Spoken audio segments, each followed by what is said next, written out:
Friends,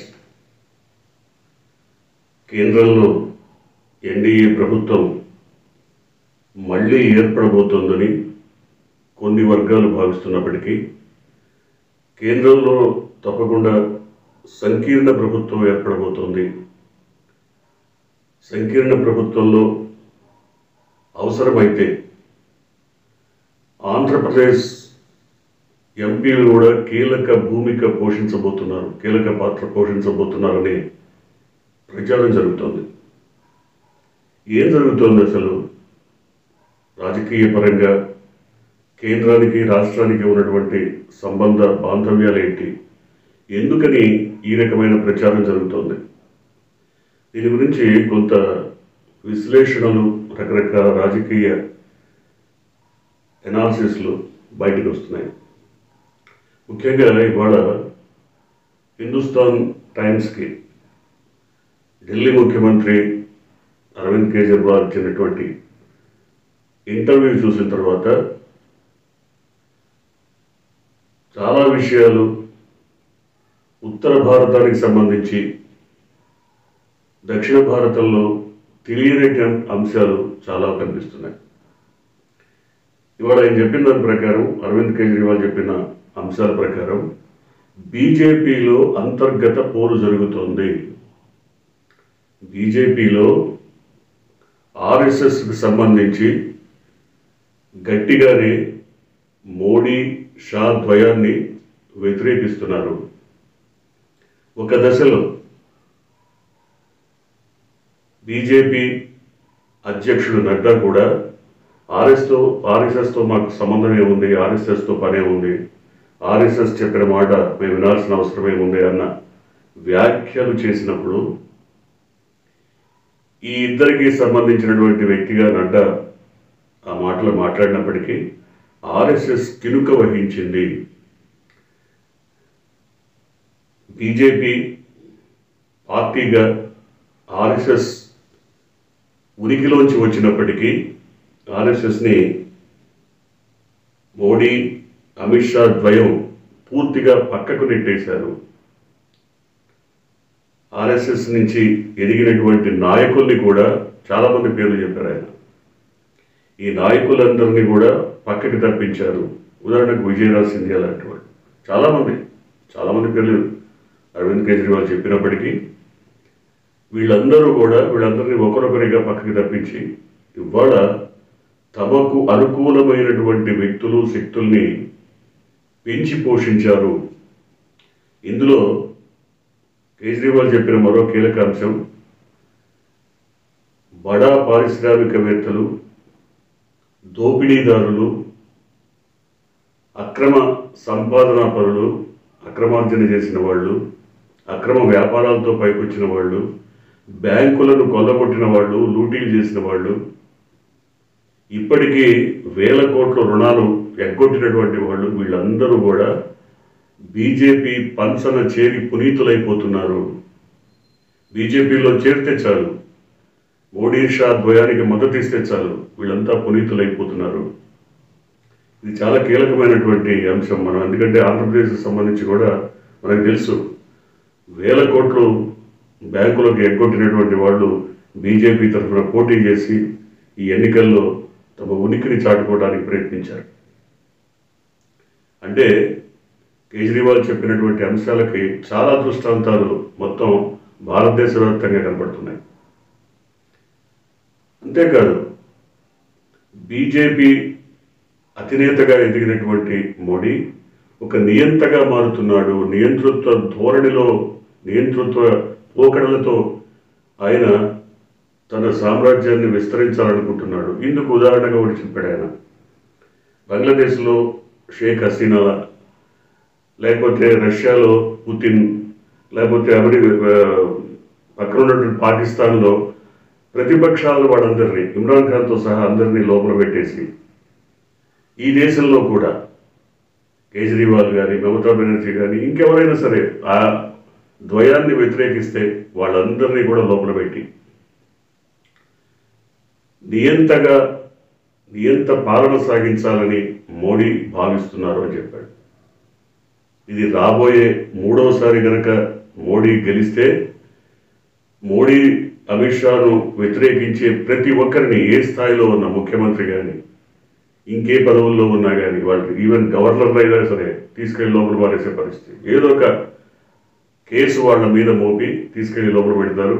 ఆ కేసులో నిజాలు తేలటానికి ఏళ్ళు గడిచిపోతాయి, 10 ఏళ్ళు 25 ఏళ్ళు. ఈలోపు 25 ఏళ్ళ తర్వాత వాళ్ళు ఏ తప్పు చేయలేదని బయటికి వచ్చినా వాళ్ళ జీవితం వ్యర్థమైపోతుంది. ప్రజల్లో వాళ్ళ మీద ఒక దురభిప్రాయం కూడా ఏర్పడుతుంది. ఇది మోడీ అమిత్ షా చేస్తున్నటువంటి నీచ రాజకీయమని కేజ్రీవాల్ చెప్పాడు. దీనికి చాలా ఉదాహరణలు. ఉదాహరణకి తమని తిట్టిపోసినటువంటి, తమ వ్యక్తిత్వాన్ని దెబ్బతీసినటువంటి, తమ రాజకీయ లక్ష్యాలకు తూట్లు పొడిచినటువంటి చంద్రబాబు నాయుడిని ఎలా సంకనెక్కించుకుంటారు? అసలు హోరాహోరీగా తిట్టుకొని ముఖముఖాలు చూసుకునే పరిస్థితి లేకుండా ఒకరొకరు వ్యంగ్య వ్యాఖ్యానాలు చేసుకున్నటువంటి పరిస్థితుల్లో ఇవాళ మరి చంద్రబాబుని సంకరెక్కించుకోవడంలో అర్థమేంటి? చంద్రబాబు పంచన చేరి ఆయనతో కూర్చొని మాట్లాడి ఇచ్చగాలు ముచ్చటించడంతో ఏమనుకోవాలి? అంటే రాజకీయాల్లో దొంగలు కానీ, బడా వ్యాపారస్తులు కానీ, బడా పారిశ్రామికవేత్తలు కానీ, బ్యాంకులు ఎగ్గొట్టిన వాళ్ళు కానీ వీళ్ళందరూ సంధానకర్తలుగా ఇలాంటి వాళ్ళందరినీ బీజేపీ పంచన చేరుస్తున్నారు. ఇది కేజ్రీవాల్ చెప్పినటువంటి మాట. బీజేపీ పంచన చేరితే వాళ్ళు పునీతులైపోతారు. ఎక్కడో ఎందుకు? అమిత్ షా, మోడీ ఇద్దరు కూడా చంద్రబాబు మీద విరుచుకుపడలేదా? చంద్రబాబు రాజకీయాలను ఎండగట్టలేదా? పోలవరం ప్రాజెక్ట్ ఏటీఎంగా మారిందని లేదా? తన కొడుకు కోసం, కొడుకు అభివృద్ధి కోసం, కొడుకు రాజకీయాల కోసం, కొడుకు సొమ్ము దోచిపెట్టడం కోసం చంద్రబాబు తాపత్రయపడుతున్నాడని సాక్షాత్తు మోడీయే చెప్పాడు కదా.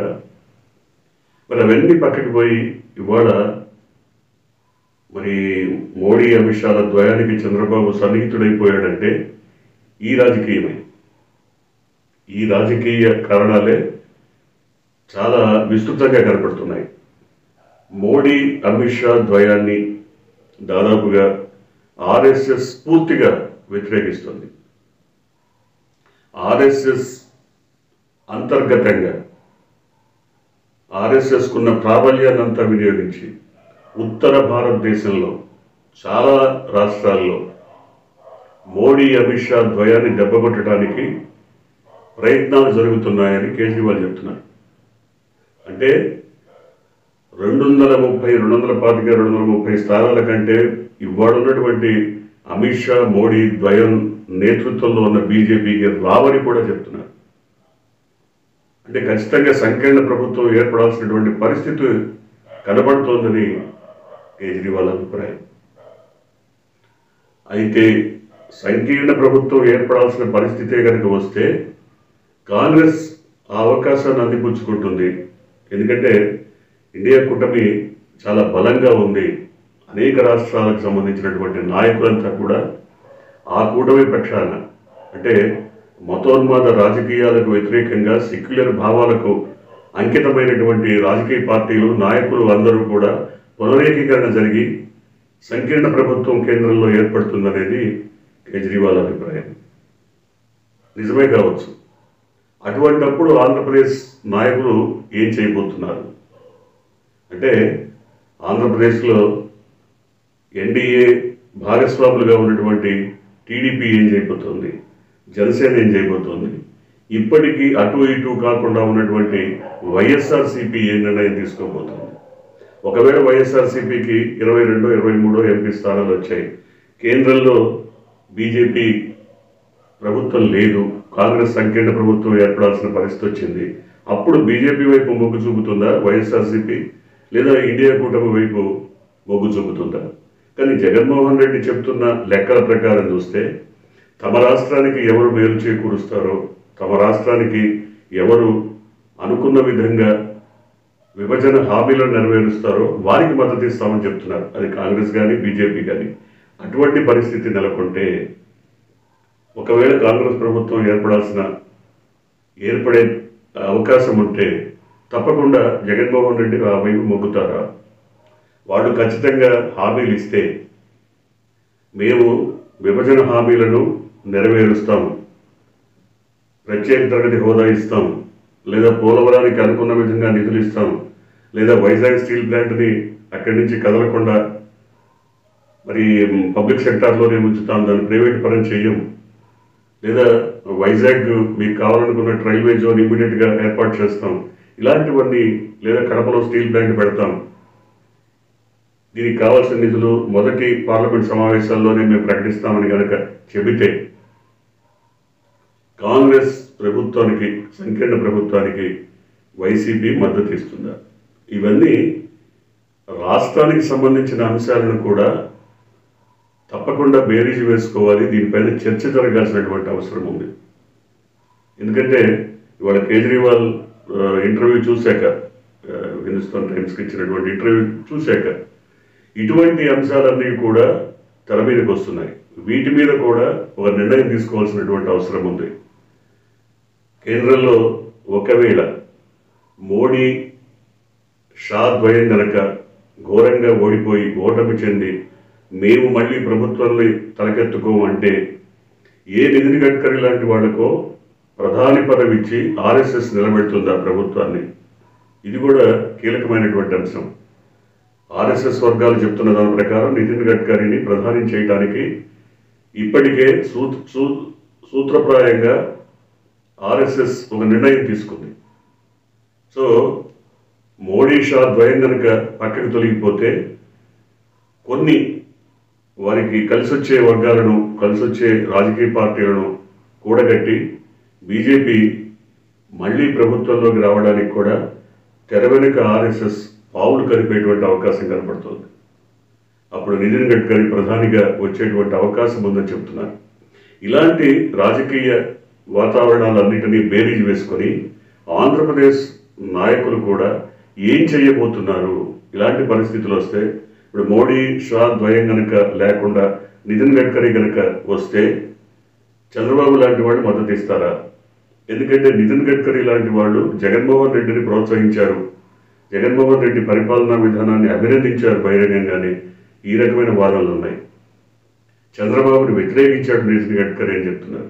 అంటే రేపు పొద్దున నితిన్ గడ్కరీ ప్రధానమంత్రిగా వచ్చి ఒకవేళ ఆర్ఎస్ఎస్ బ్యాక్గ్రౌండ్లో ప్రభుత్వం ఏర్పడే పరిస్థితి ఉంటే తప్పకుండా వాళ్ళు వైసీపీని తమ ఫోల్డ్లోకి తీసుకునేటువంటి అవకాశం ఉంది.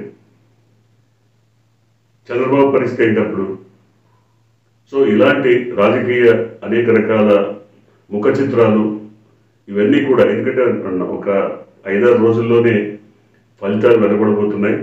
భారతదేశ రాజకీయ ముఖ చిత్రం మారబోతోంది. దాంట్లో అంతర్భాగంగా ఆంధ్రప్రదేశ్కు సంబంధించినటువంటి రాజకీయ ముఖ చిత్రం కూడా పూర్తిగా మారిపోబోతోంది. చూద్దాం ఏం జరగబోతుందో.